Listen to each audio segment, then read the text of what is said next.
South India shopping mall the wedding మంత్ర సరికొత్త wedding collection south India shopping mall complete చేసాం.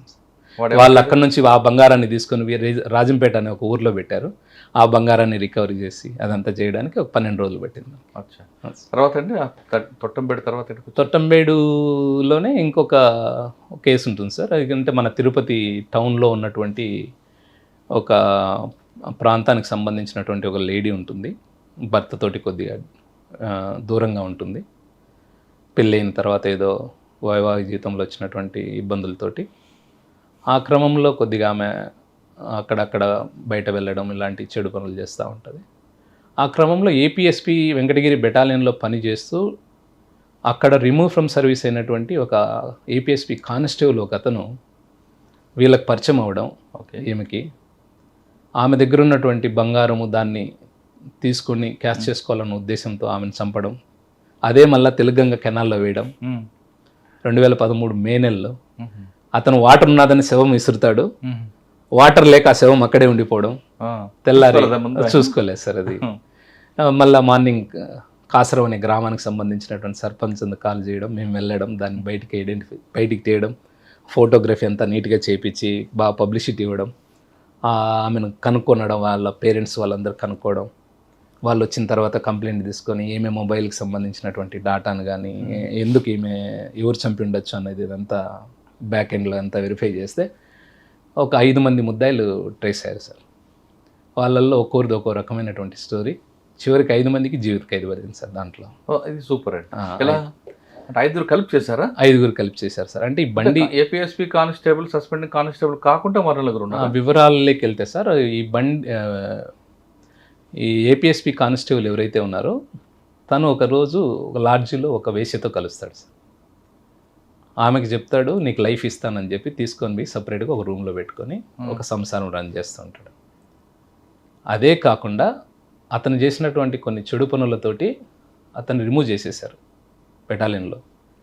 అతను ఏం చేశాడు, హోంగార్డ్స్ ఇప్పిస్తానని, హోంగార్డ్ ఉద్యోగాలు ఇప్పిస్తాను, నాకు పోలీస్ శాఖలో పలుకుబడి ఉందని, చాలామంది ఆఫీసుల దగ్గర నాకు పలుకుబడి ఉందని చాలామంది అతనికి తెలిసిన ఫ్రెండ్స్, క్లాస్మేట్స్ దగ్గరనే చాలామంది దగ్గర లక్షల డబ్బులు వసూలు చేసి ఉంటాడు. ఈ క్రమంలో ఏం చేస్తాడంటే, ఆ భార్య ఎవరైతే అతను చేసుకున్న వేశ్య ఉన్నదో ఈ ఉన్న డబ్బులంతా కరిగిపోవడం, చివరికి మళ్ళీ ఆమెతో ప్రాస్టిట్యూషన్ స్టార్ట్ చేస్తాడు. ఈ క్రమంలో విక్టిమ్ ఎవరైతే ఉన్నారో ఆ లేడీకి సంబంధించినటువంటి కాంటాక్ట్ నుండి ఎవరన్నా వస్తే ఈమె కూడా వెళ్తుంది అని చెప్పి ఆమెను పంపి వచ్చే డబ్బులు తీసుకోవడం. అంటే ఒక 2000 అమౌంట్ వచ్చింది అనుకోండి, విక్టిమ్కి ఒక 1000 1500 ఇవ్వడం, వీడు 1500 పెట్టుకోవడం, ఈ విధంగా చేస్తూ ఉన్నాడు.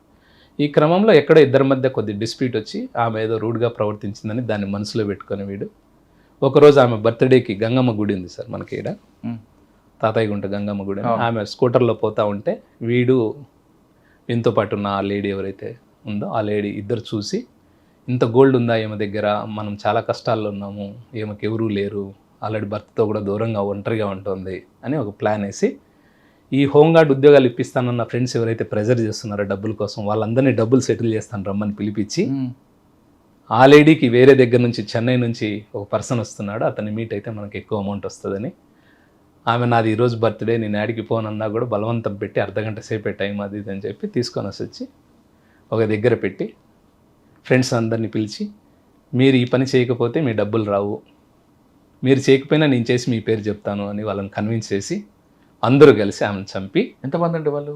5 సార్. 3 వాళ్ళు, వీళ్ళిద్దరు 5. Male and female. Male and female ముగ్గురు. ఎవరు ప్రెజర్ ఇస్తున్నారు? వాళ్ళు ప్రెజర్ ఇస్తూ డబ్బులు ఇమ్మని చెప్పి అడుగుతున్నారు. వాళ్ళంతా స్నేహితులే. దాంట్లో ఒక డిగ్రీ చదువుతున్న పిల్లోడు కూడా ఒకడు ఉంటాడు. అయ్యో. వాడు ఇంటి ఎదురుగా ఉంటాడు. వీడు రిమూవ్ అయినా కూడా యూనిఫామ్ వేసుకొని తిరుగుతూ ఉంటాడు. వాడు క్రేజీగా పోలీస్ కదా ఏదన్నా మనకు ఉపయోగపడతాడని తిరుగుతూ ఉంటాడు. వాని హెల్ప్ కూడా తీసుకొని ఆమెను చంపేసిన తర్వాత అక్కడి నుంచి ఆ హోంగార్డ్ ఉద్యోగానికి డబ్బులు కట్టిన వ్యక్తి కారులోనే తీసుకొని ఆమె వచ్చిన స్కూటర్లో ఇతను ముందు పోతూ యూనిఫామ్లో తిరుపతి నుంచి బయలుదేరి రేణుగుంట దాటి, ఏర్పేడు దాటి, శ్రీకాళహస్తి దాటి టువర్డ్స్ వెంకటగిరి వైపు, అంటే అతను ఆ ప్రాంతం అన్నట్టు, దాంట్లో ఉన్న ఐపీఎస్పీ కానిస్టేబుల్ది బాలాయపల్లి మండలం అతను వాటర్ పోతున్నాయి అనుకున్నాడు. ఈ మధ్యకాలంలో పోయినట్లేడు ఆ కెనాల్ వైపు. సో పైనుంచి ఇసురుతారు, మూట అంతా ప్రిపేర్ చేసి చేస్తారు. ఉదయం 10 గంటలకు ఆమె తెంపులు వేటప్పుడు చూస్తారు, ఒక పథకం ప్రకారం రాత్రికి చంపుతారు. చంపిన తర్వాత దాన్ని అక్కడ పడేస్తారు. అది వాటర్ లేకపోవడంతో అక్కడే ఉంది. మార్నింగ్ గ్రామస్తులు బ్లడ్ స్టెయిన్స్ ఇదంతా మూటకు ఉండడంతో డౌట్ పడి ఫోన్ చేయడం, మేము పోవడము. ఇంకా మనం కొద్దిగా బాడీ ఐడెంటిఫై చేయాలి. ఫస్ట్ ఐడెంటిఫై చేస్తే సగం కేసు మనకి డిటెక్ట్ అయిపోతుంది సార్. సో దానికోసం అంతా బాగా క్లీన్ చేయించి ఫోటో ఇస్తే న్యూస్ పేపర్లో చూసి ఒక కాల్ వస్తుంది. మేము అందాక దాన్ని ఫ్రీజర్లో పెట్టాము. అంటే అన్నౌన్ డెడ్ బాడీ ఏదైనా వస్తే ఓ 2-3 డేస్ మనం ప్రిజర్వ్ చేస్తాం సార్. ఎందుకంటే వాళ్ళకి సంబంధించిన ఎవరైనా ఐడెంటిఫై చేస్తారేమో అన్న ఉద్దేశం. వాళ్ళు రావడం, వాళ్ళకి చూపించిన తర్వాత వాళ్ళు ఐడెంటిఫై చేయడం, తర్వాత ఇంక ఫర్దర్ ఇన్వెస్టిగేషన్లో మొత్తం ఇదంతా. ఇక్కడ మీకు లీడ్ ఎక్కడ వచ్చిందండి? మనకు phone data sir. Phone data అంటే ఫోన్ డాటాలో కూడా తిరుపతి బస్ స్టాండ్లో ఒక సెల్ ఫోన్ ఎవరో పోగొట్టుకున్న సెల్ ఫోన్ తీసుకొని కాల్స్ చేస్తాడు. కానీ సెల్ ఫోన్ అది కూడా తెప్పటేనా? ఫోన్ తనదే, ఐఎంఈ సేమ్ వస్తుంది, సిమ్ కార్డు వేరే ఉంటుంది. ట్రై చేశాడు, అంత ఏదో క్లూ దొరుకుతుంది సార్. దొరకకుండా పోయే అవకాశమే లేదు. అందరూ కన్విక్షన్ వచ్చిందంటే 5గురికి జైలు జీవిత ఖైదు పడింది. సూపర్ అండి, ఇది సూపర్. తర్వాత అంటే అక్కడి నుంచి ఎక్కడికి వచ్చారు? నేను తొట్టంబేడులో, దాని తర్వాత శ్రీకాళహస్తి 2 టౌన్ పోయాను సార్. సార్ శ్రీకాళహస్తి 2 టౌన్ వెళ్ళక ముందు నుండే మీరు మారథాన్ ఉన్నారా, తర్వాత వచ్చారా? లేదు సార్, నేను నా మారథాన్ జర్నీ 2021 నుంచి స్టార్ట్ అయింది. అచ్చా 2009 నుంచి 2021 వరకు సర్వీసులు ఉన్నారు. 21 నుంచి మారథాన్. 21. ఓకే, శ్రీకాళహస్తి 2 అక్కడే ఉందండి మీకు ఛాలెంజ్. అప్పుడు ఎవరు ఎస్పీ? శ్రీకాళహస్తి ఇన్స్పెక్టర్ ఎవరు అప్పుడు? సార్ జగదీష్ నాయక్ గారని డిఎస్పీ ఉన్నారు సార్. సార్ ఇప్పుడు సార్ ఉండేవాళ్ళు.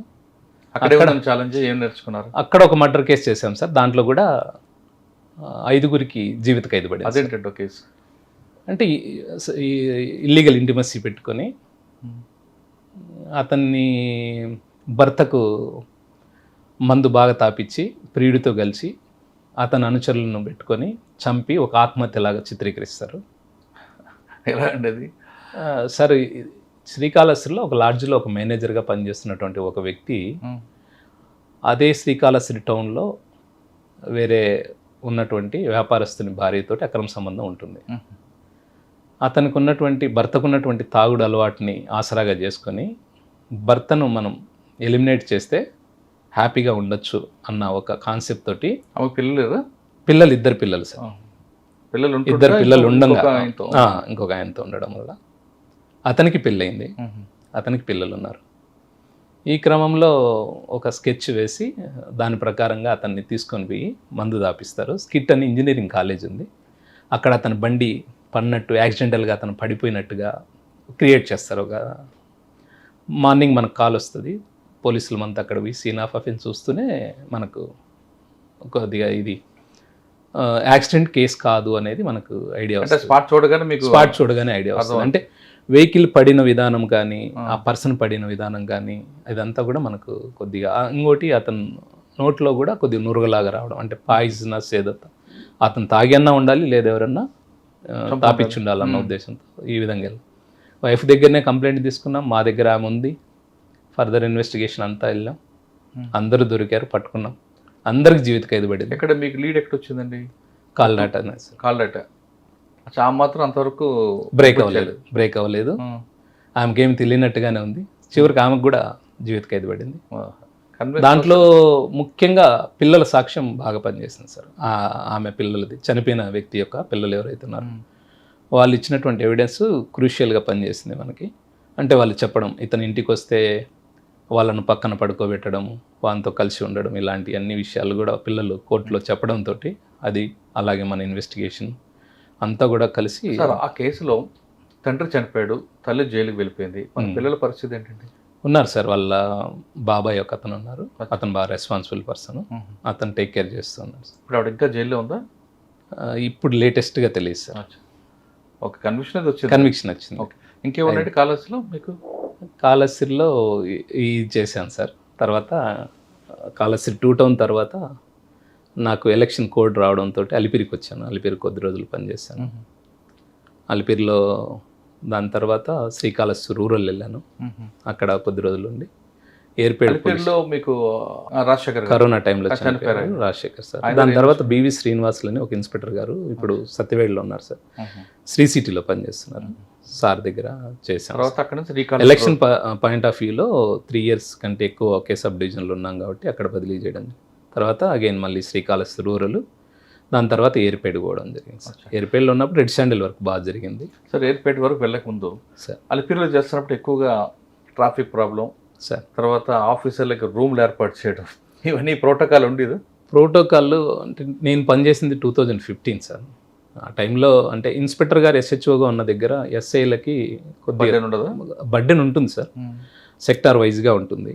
నాకు ఈ జీవకోన మంగళం వరకు నాకు ఈ పోలీస్ స్టేషన్కి ఈస్టర్న్ సైడ్ ఉన్నటువంటి పార్ట్ అంతా నాదే ఉండేది. లెఫ్ట్ సైడ్ లీలామహల్ నుంచి స్ట్రైట్గా LIC ట్రైనింగ్ సెంటర్ అని అక్కడ రూమ్స్ లేవు అక్కడ. అక్కడ వరకు అదంతా కొద్దిగా స్లమ్ ఏరియా. ఎక్కువ ఈ రెడ్ శాండిల్ రిలేటెడ్ ముద్దాయిలు, అలాగే పైన పనిచేసే వాళ్ళు, దేవుడి కొండ మీద పనిచేసే వాళ్ళందరూ ఎక్కువ ఉంటారు. బాగా గొడవలు అందు జరుగుతూ ఉంటాయి. వాటిని అన్నింటినీ ప్రివెంట్ చేసుకుంటూ అప్పుడు DSP గారు రవిశంకర్ రెడ్డి సార్ అని ఉండే. బాగా రౌడీ షీట్స్ ఇవన్నీ బాగా ఓపెన్ చేసాం. ఈ చిల్లరగా డబ్బులు వసూలు చేయడం, ఆటో వాళ్ళని బెదిరియడం ఇట్లాంటిది ఎక్కువ జరుగుతూ ఉండే. వాటిని అంతా కూడా మ్యాక్సిమం కంట్రోల్లోకి తెచ్చాం సార్. లీలామాల్ సెంటర్ పనిచేశారు సార్. అక్కడ సెంటర్ ఏంటండి 24 గంటలు రౌడీజం కనిపిస్తుంటుంది, రాత్రి ఉండదు, పగలు ఉండదు. మ్యాక్సిమం బాగా చేస్తున్నాం సార్. ఇంకా తగ్గింది, ముందుతో పోలిస్తే బాగుంది. ఇప్పుడు తెల్లవారుజామున బస్సు దిగిన వాళ్ళకి ప్రాబ్లం ఉంటుంది సార్. నైట్ టైం అక్కడ టిఫిన్ సెంటర్ తినేవాడికి ప్రాబ్లం ఉంటుంది సార్. 1 or 2 ఇష్యూస్ ఉంటాయి, కానీ ఇప్పుడు బాగా తొందరగా రెస్పాండ్ అవ్వడము, డైల్ 100 రావడము, కమాండ్ కంట్రోల్, 24 గంటలు బీటు, భద్రత, అలాగే రక్షక్ వెహికల్స్, ఈ మూమెంట్ అంతా కూడా బాగుంటుంది సార్. చాలా ఇమ్మీడియట్గా తీసుకున్నాం. ఓకే. అక్కడ నుండి మీరు శ్రీకాళహస్తి రూరల్. అవును సార్. శ్రీకాళహస్తి ఏర్పేట చేశాను. ఏర్పేట తర్వాత బంగారుపల్లెంకి వెళ్ళాను సార్. ఎయిర్పేట్లో మీకు చెప్పండి, మీకు అసలైన అక్కడ వారు అక్కడ స్టార్ట్ అయింది కదా. ఎయిర్పేడు అంటే ఎయిర్పోర్ట్ అందు ఉంటుంది కాబట్టి కొద్దిగా ప్రోటోకాల్, VIPs మూమెంట్ అందు ఎక్కువ ఉంటుంది. ఎక్కడ మీకు ఎదురైంది అంటే అప్పుడు రెడ్ శాండిల్స్ అంటే మాకు ఈ ఫారెస్ట్ ఏరియా ఉంది సార్. కొద్దిగా ఈ back side Venkatagiri towards Venkatagiri మనం వెళ్ళేటప్పుడు శ్రీకాళహస్తి, బీవీపురము, గొల్లపల్లి, అలాగే ఆ పైన ఉన్నటువంటి ఈ గ్రామాలలో కొద్దిగా అక్కడ కూడా కొద్దిగా రెడ్ శాండిల్కి అంటే ఎంట్రీ అంటే మెట్టు అటువైపు ప్రాంతం ఇటు కూడా ఉందా? ఇక్కడ ఏం లేదు సార్. ఈ సైడ్ ఏం లేదు. అంటే అడవి లేక్, ఫారెస్ట్ లేక్ ఎంటర్ అవ్వడానికి కానీ ఎగ్జిట్ అవ్వడానికి కానీ రూట్స్ ఉన్నాయి అన్నట్టు. ఇక్కడ ఎయిర్పేట్ ఏరియాలో కూడా కొన్ని రూట్స్. బాకారాపేట అటుకది ఉంటుందండి. అక్కడ కూడా అంతలకల్లా మనకు ఏదైతే శేషాచలం ఫారెస్ట్ ఏదైతే ఉందో అక్కడ అంటే పోలీస్ మూమెంట్ ఎక్కడ తక్కువగా ఉంటుంది కొద్దిగా అనేది చూసుకొని కూడా వాళ్ళు ఎగ్జిట్ అవ్వడం కానీ ఎంట్రీ అవ్వడం కానీ లాంటివి చేస్తుంటారు. సరే, ఎంట్రీ ఎగ్జిట్ని ఎలా మీరు కంట్రోల్ చేస్తారు అక్కడ? సర్వేలెన్స్ సార్ కంప్లీట్గా కానిస్టేబుల్ నందు పెట్టడం, కోంబింగ్ ఆపరేషన్స్కి అందు అటెండ్ అవుతూ ఉండడం. వచ్చిన ఇన్ఫర్మేషన్తో ఎయిర్పేడ్లో ఉన్నప్పుడు ఎక్కువ చెన్నైలో ఉన్నటువంటి గోడౌన్స్, దానికి సంబంధించినటువంటి అక్కడ ఎక్కువ సీజ్ చేయడం జరిగింది సార్. అప్పుడు ఉన్నటువంటి ఇక్కడ ఎయిర్పేట్లో పనిచేస్తున్నప్పుడు పుష్ప లాంటి వాళ్ళు ఎవరైనా ఎదురుపడ్డారా? ఉన్నారు సార్. అంటే కొన్ని కేసులలో అరెస్ట్ చేయడం కూడా జరిగింది. అంటే మా పరిధి కాకపోయినా కొన్ని సబ్ డివిజనల్ పరిధిలో ఉన్నటువంటి ఆఫీసర్లు అందరూ ఉమ్మడిగా ఇంతవరకు చూడండి. స్మగ్లింగ్ చెప్పండి, అక్కడ సినిమాలో చూడండి స్మగ్లింగ్ జరిగేది అక్కడ? అంటే సినిమాలో లాగా పోలీసులు చేసినప్పుడు కానీ, పోలీసులు ఎదురుపడ్డప్పుడు కానీ తిరగబడము ఇలాంటిది కొన్ని సందర్భాలలో ఉంటుంది. కొన్ని సందర్భాలలో చాలా క్విక్గా అక్కడ నుంచి ఎస్కేప్ అవడానికి ప్రయత్నం చేస్తారు. ఓకే, నేను అంటుంది అది కాదు. వాళ్ళు పాల క్యాన్లలోని లేదా కిందన ఒక ట్రాక్, ఒక లాకర్లా చేయించుకొని తేవడం అలాంటివి ఎదురుపడి ఉన్నాయి సార్. ఉన్నాయి. అంబులెన్స్లో తీసుకొని పోయేది, లాక్స్ని, అలాగే పాల వ్యాన్లలో అందరూ తీసుకొని పోయేది, అలాంటి కేసులు కూడా చేసి ఉన్నాము. కాకపోతే నేను చిత్తూరు తాలూకాలో పనిచేసేటప్పుడు అంబులెన్స్ లాంటివి సీజ్ చేసి ఉన్నాము. వాటికి సమాచారం మనకు వస్తుంది. కొద్దిగా టెక్నాలజీ డెవలప్ అయిన తర్వాత మేము కూడా కొన్ని డౌట్ ఉన్న ఇన్ఫర్మేషన్ ఉన్నటువంటి వాటిలో మేము కూడా ట్రాకర్స్ లాంటివి పెట్టి కొద్దిగా తెలివిగా చేస్తే దొరుకుతాయి సార్. లేదంటే అంత ఈజీ అంటే ఎలాగా చెప్పండి ఒకసారి. అంటే మనకు GPS ట్రాకర్స్ ఉంది ఇప్పుడు అవైలబిలిటీ వచ్చేసింది సార్. బాగా మనకు డౌట్ ఉందనుకోండి, ఆ పర్టికులర్ వెహికల్కి మనం GPS ట్రాకర్ని అటాచ్ చేస్తాం. లైక్ అయస్కాంతం లాంటి మ్యాగ్నెట్ పెట్టడము, లేదంటే ఎక్కడన్నా దాన్ని మన ఇన్ఫార్మర్ తోటో లేదా మనమో దాన్ని సెట్ చేస్తాం. కొన్ని వెహికల్స్ ఆ వెహికల్ మూమెంట్స్ని చెక్ చేస్తూ ఉంటాం, మనకు ఐడియా వచ్చేస్తుంది. అంబులెన్స్ ఎలా పట్టుకున్నారు మీరు? అంబులెన్స్ కూడా మాకు ఒక ఇన్ఫర్మేషన్ ఉంటుంది సార్. అంటే క్రెడిబుల్ ఇన్ఫర్మేషన్ తోటే చేసాం. ఒక దగ్గర ఆంబుస్ లాగా వేసి బ్లాక్ చేసాం ఎక్కడిదక్కడ. అంటే అంబులెన్స్ వస్తూ ఉంటుంది సార్. మనము యూనిఫామ్లో కనపడ్డా లేదా చాలా హైవేలలో 8 lane హైవేలలో చాలా కష్టం ఉంటుంది. మేము చేసింది 8 lane హైవే అది. అలాంటప్పుడు మనం వెంకటగిరి టు తిరుపతి లేదు sir, Tirupati to Vellore side, Vellore Tamil Nadu. మేము ఆల్మోస్ట్ చిత్తూరు కలెక్టరేట్ దగ్గరలో ఉన్నటువంటి ఒక ఏరియాలో ఎక్కడైతే నేరోగా రోడ్డు ఉందో అలాంటి కల్వట్టు అలాంటివి ఉన్న ఏరియాలు, అంటే వాడికి వేరే ఛాన్స్ ఉండదు, ఇంకా వెహికల్ని సైడ్కి తీయలేకూడదు. అలాగా ఉన్న దగ్గర బ్లాక్ చేస్తేనే మనకు వర్కౌట్ అవుతుంది. అదంతా ఒక జాగ్రత్తగా ప్లాన్ చేసుకోవాలా. లేదంటే వాళ్ళు మనం హిట్ చేసుకుంటూ పోవడమో, లేదా సైడ్ పోవడమో, లేదా మామూలు నార్మల్ జనాలకు కూడా ఒక్కోసారి ఎఫెక్ట్ అవుతుంది. ప్రాపర్టీస్ కూడా కొన్ని ఇళ్ళ లేకందు. అంబులెన్స్ మీకు మీరు పెట్టించాడు డౌట్ రాకుండా, వాడికి డౌట్ రాకుండా మీరే ముందు పెట్టారా, లేదా మీకు ఇన్ఫర్మేషన్ వస్తే అంబులెన్స్ మీరు రెడీ చేశారా? ఒక అంబులెన్స్లో వస్తుందని ఇన్ఫర్మేషన్ సార్. దానికి మనం ఏం చేసాం, మన స్టాఫ్ను అక్కడక్కడ పెట్టాం. అంబులెన్స్ వస్తుంది అని మనకు చెప్తూ ఉన్నారు. మేము ఎక్కడైతే బ్లాక్ చేయాలనుకుంటున్నామో ఆ పర్టికులర్ పాయింట్ వచ్చే వరకు వెయిట్ చేస్తాం. వచ్చే ముందు ఏం చేస్తామంటే ఆల్రెడీ మేము కొన్ని లారీలు అవన్నీ తెప్పించి పెట్టుకొని ఉంటాం. అంటే వెహికల్ ఇట్లా రాగానే ముందు వెహికల్ లారీలతోటి బ్లాక్ చేస్తాము, బ్యాక్ బ్లాక్ చేస్తాము.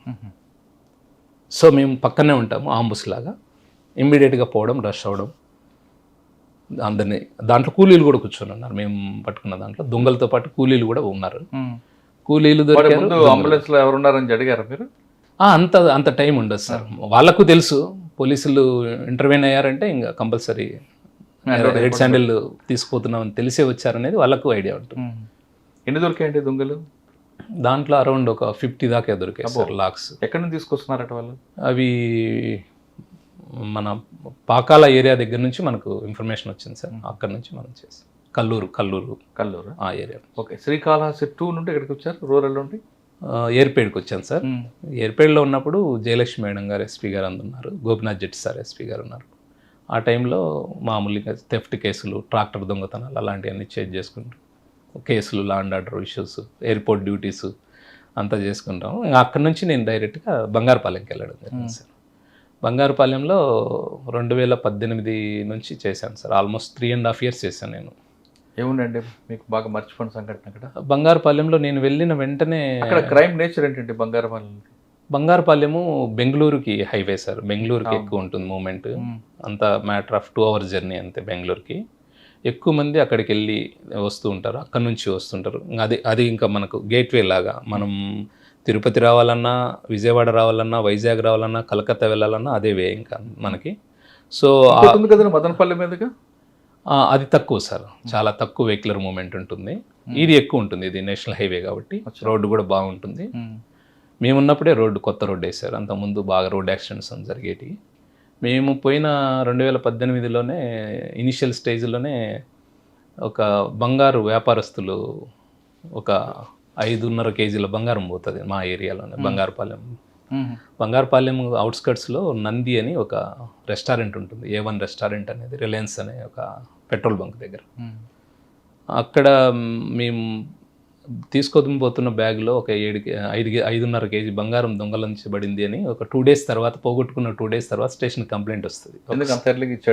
అది మనకు ఒక్కసారిగా మైండ్ బ్లాక్ అవుతుంది. కేజీలు అంటేనే అది ఏమన్నా కరెక్ట్ చెప్తున్నాడా, ఇతను ఏమన్నా సమస్య ఉందా అన్న ఉద్దేశంతో తర్వాత ఆఫీసర్లకు చెప్పడం జరిగింది. అతను కన్విన్స్ చేసిన విధానం, అతను చెప్పిన విధానం చూస్తుంటే 100% పోగొట్టుకున్నాడు. ఎందుకంటే 2 రోజుల తర్వాత ఎందుకు ఇచ్చాడు అంటే ఓనర్ ఎవరైతే ఉంటారో తను భావేష్ జ్యువెలర్స్ అని చెప్పి బాంబేలో ఉంటారు సార్. తను వీళ్ళు ఎగ్జిక్యూటివ్స్ ఇద్దరు, ఎవరైతే గోల్డ్ థెఫ్ట్ ఉన్నటువంటి పర్సన్స్ ఉన్నారో వాళ్ళు పట్టుకుని క్యారీ చేస్తున్నారా? అవును సార్. అది ఎలా జరిగిందంటే మామూలుగా రెగ్యులర్గా మనకు బంగారము ఏదైనా ఎగ్జిబిషన్ కానీ లేదా షాప్స్కి కానీ వాళ్ళు తీసుకొని పోవాలన్నప్పుడు బాంబే నుంచి ఎగ్జిక్యూటివ్స్ వస్తారు సార్. ఎగ్జిక్యూటివ్ కూడా ఓన్గా క్యారీ చేయడు సార్. వాస్తవంగా మనకి పార్సెల్ ట్రాన్స్పోర్ట్ సిస్టమ్స్ ఉన్నాయి ఇప్పుడు. అంతా కాస్ట్లీ గోల్డ్ కానీ, క్యాష్ కానీ, బంగారం కానీ అదంతా ఆర్ముడ్ ఎస్కార్ట్తోనే వాళ్ళు తీసుకెళ్తారు. వీళ్ళు కొచ్చిన్లో ఉన్నటువంటి ఒక గోల్డ్ ఎగ్జిబిషన్కి భావేష్ జ్యువెలర్స్ అని ముంబైకి సంబంధించిన వాళ్ళు అక్కడ నుంచి తీసుకొని వస్తారు. ఇద్దరు వాళ్ళ ఏజెంట్స్ని పంపుతారు. మేము ఆల్రెడీ గోల్డ్ పంపించాము ఎగ్జిబిషన్కి. అదంతా కూడా కొద్దిగా మామూలు మనం డైలీ లైఫ్లో వాడే గోల్డ్ కాకుండా కొద్దిగా డిఫరెంట్గా ఉన్నటువంటి గోల్డ్ సార్. అది మనకు అకేషనల్కి వాడే గోల్డ్. అది ఆ గోల్డ్ ఎగ్జిబిషన్కి వాళ్ళు పంపుతారు. ఏజెంట్స్ సింపుల్గా బాంబేలో బయలుదేరుతారు, కొచ్చిన్కి వచ్చేస్తారు. కొచ్చిన్కి వచ్చేసిన తర్వాత వాళ్ళకు ఒక కోడ్ ఉంటుంది. ఆ కోడ్ ఆ ఆఫీస్ దగ్గర చెప్తే వాళ్ళు ఆ పార్సల్ ఇస్తారు. ఆ పార్సల్ తీసుకొని వస్తారు, ఎగ్జిబిషన్ అంతా ఎగ్జిబిట్ చేస్తారు. అక్కడ నుంచి మళ్ళీ ఓనర్ కాల్ చేస్తారు.